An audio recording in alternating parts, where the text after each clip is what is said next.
como hemos venido comentando, el Gobierno de México presentará a finales de agosto una propuesta oficial para regular el uso de plataformas digitales y redes sociales enfocada en proteger el bienestar de niñas, niños y adolescentes. ¿Qué aspectos debiera considerar esta propuesta? ¿Cuáles son, digamos, los principales temas en torno de esta iniciativa? Vamos a platicarlo con Ana Gabriela Núñez, colaboradora de la Escuela de Gobierno y Transformación Pública del Tecnológico de Monterrey. Ana Gabriela, bienvenida al programa. Gracias por estar con nosotros. Muchas gracias, Pascal, por la invitación. Un saludo para ti y para tu audiencia. Bueno, ¿qué debiera considerar pues cualquiera que entre en la discusión de este tema y más aún quien se encargue de elaborar esta iniciativa? Me gustaría precisar algunos temas.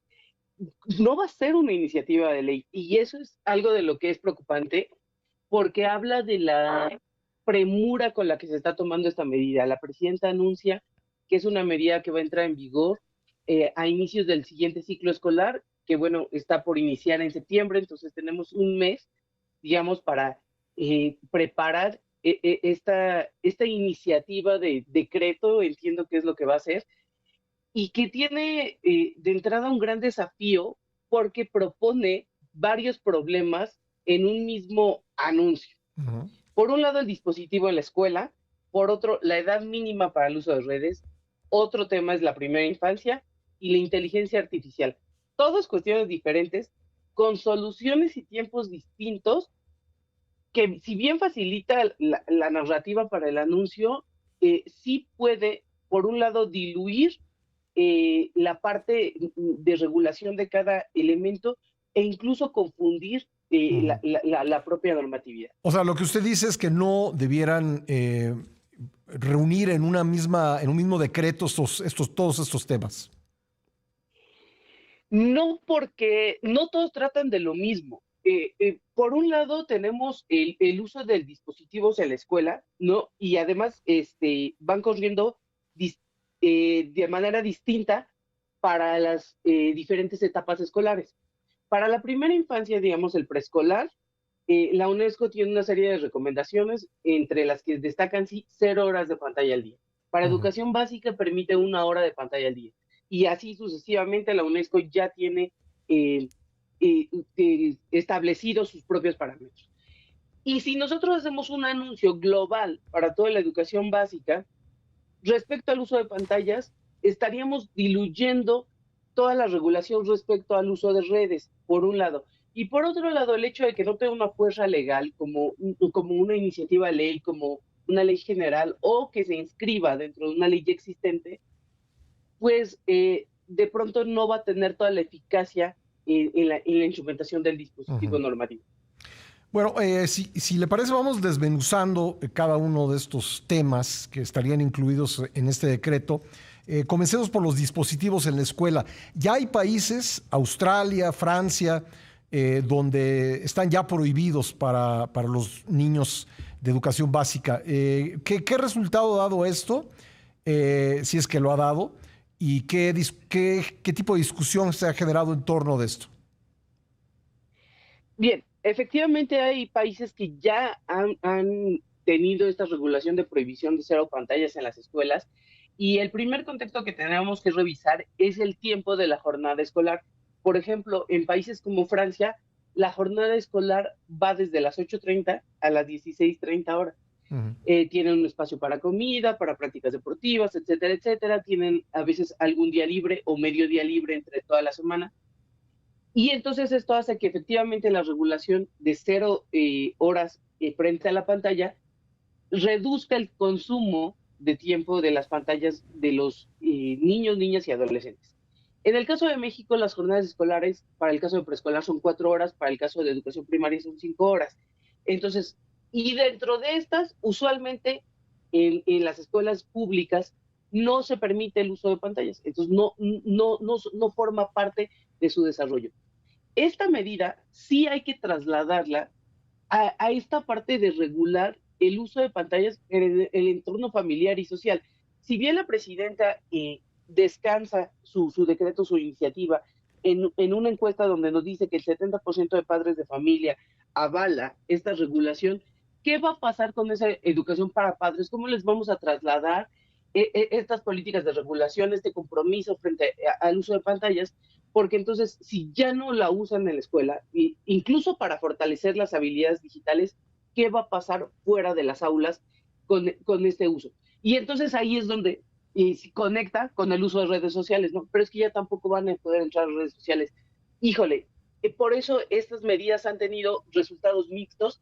Si bien el especialista justamente que presentan, que es el doctor Jonathan Haidt de la Universidad de Nueva York, señala que hay una relación entre la salud mental, entre el aprendizaje y el uso de pantallas y de plataformas digitales, también se reconoce en estos estudios que el resultado ha sido mixto. No es que necesariamente esto haya dado un resultado favorable para todos los países que ya emprendieron el uso de estas regulaciones.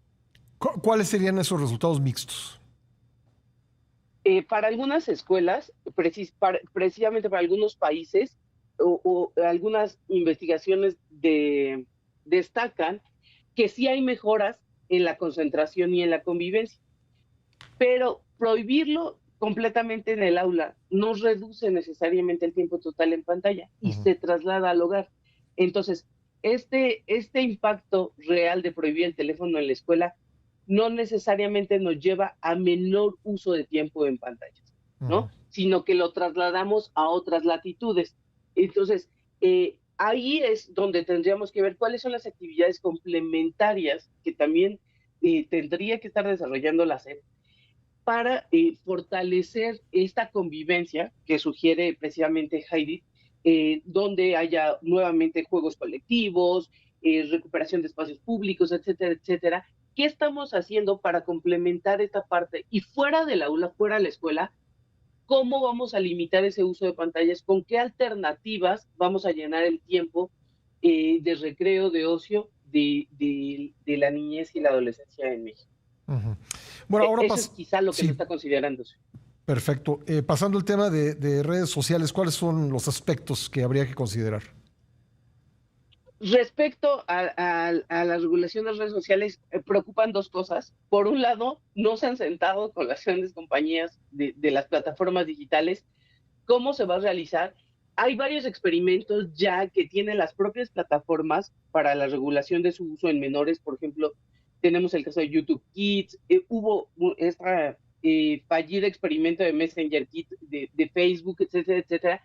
Sí han por sí mismas las plataformas tratado de hacer estas regulaciones, pero el principal énfasis que pone la presidenta es en la edad para acceder a una cuenta de redes sociales, de plataformas digitales, ¿no? Y sabemos perfectamente que al día de hoy eso es manipulable, porque no es como que necesariamente se pida una identificación o se tenga algún tipo de datos para poder acceder a las plataformas digitales. Entonces, de pronto caemos en este tipo de normatividad, en la tentación de prohibir, no de regular. Y esto es lo que va a pasar con este tiempo. Con un mes para desarrollar esta propuesta normativa que desconozco que va a ser, que no va a ser ley, ¿no? Va a ser un decreto para el inicio de clases.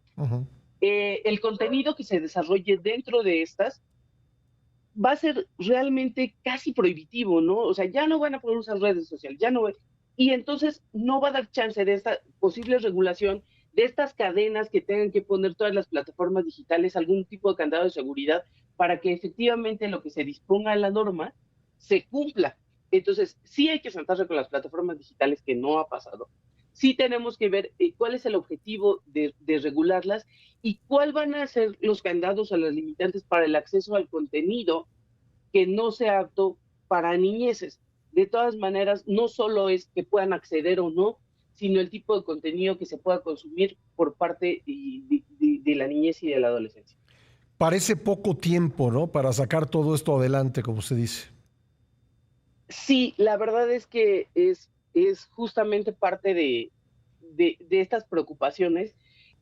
Vuelvo nuevamente, por ejemplo, al caso de Australia, que en el caso de Australia, por ejemplo, solamente se consideró como efectivo el 30% del resultado, es decir, y se estableció que es una medida de alcance limitado y no y siguen trabajando en poder hacer una regulación más completa.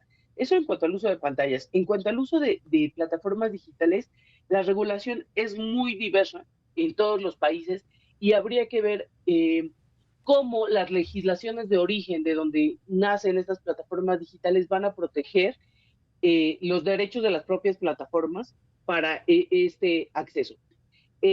Por otro lado, tampoco tenemos, y esto fue algo que se les cuestionó a la presidenta en la conferencia del día de ayer, la propia Enduti no tiene datos para menores de 6 años, entonces no tenemos un diagnóstico acabado para menores de 6 años y hacia dónde los vamos a empujar sin estos datos, ¿no? A pesar de que el INEGI ya se comprometió a incluirlos, pues realmente no se ha llevado a cabo. Y finalmente tenemos el acceso a las tecnologías como un derecho reconocido que sí está en la Ley General de Derechos de las Niñas, Niños y Adolescentes. Y entonces, ¿cómo vamos a poner a dialogar estas habilidades digitales, este acceso a las tecnologías con las prohibiciones? Ese es quizá un reto mayúsculo y para el que efectivamente el tiempo parece estar muy corto porque queremos lanzarlo para el inicio del ciclo escolar ahora. Ujú. Si lo queríamos lanzar para el inicio del ciclo escolar, ¿por qué no lo empezamos a trabajar antes Claro. bajo una política centrada en ponderar este derecho respecto a las restricciones que queremos poner? Entonces, necesitamos evitar un enfoque vertical y restrictivo y sí insistir en cómo dialogar estas habilidades, porque no podemos dejar de lado Ujú. a las infancias de la construcción de habilidades digitales. Ahora, si es poco tiempo para el tema de dispositivos en las escuelas y acceso a redes sociales, para algo tan amplio como la inteligencia artificial, pues es todavía menos, ¿no? Claro, y de hecho, esto sí está propuesto, lo ha anunciado ya muchísimas veces Ricardo Monreal, es parte de las prioridades en la agenda legislativa que va a arrancar el 1 de septiembre. Entonces, ¿por qué esto sí trasladarlo a una iniciativa de ley? ¿Por qué esto sí destinarle ese tiempo de discusión? Y vamos a ver qué tiempo y qué calidad de discusión se le Ujú. destina, ¿no?